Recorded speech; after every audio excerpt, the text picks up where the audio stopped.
Indian cities are witnessing a mushrooming of malls and apartments. But what seems to be shrinking at a quick pace is the pavement space for pedestrians. The Indian Roads Congress has prescribed a 1.5-meter pavement width for all the roads with pedestrian traffic. But most of our roads fail to meet this minimum requirement. The existing pavements are not wide enough and are badly maintained. To add to the woe, encroachments on these are too many. Pavements are encroached upon both by small vendors and shop owners. Many pavements are used as parking space, leaving little space for pedestrians.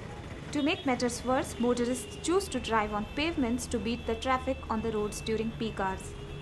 As a result, pedestrians are forced to walk on roads, exposing themselves to the risk of road accidents.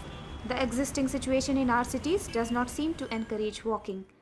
First thing is it is a traffic which is actually occupied the footpath itself.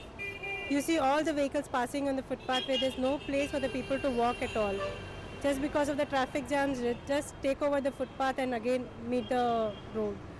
And the shops, you see half of the things on the footpath. Again, there is no place for the people to walk. So there should be some place for people to walk and it should be more organized. Municipal authorities need to include maintenance of footpaths in their planning.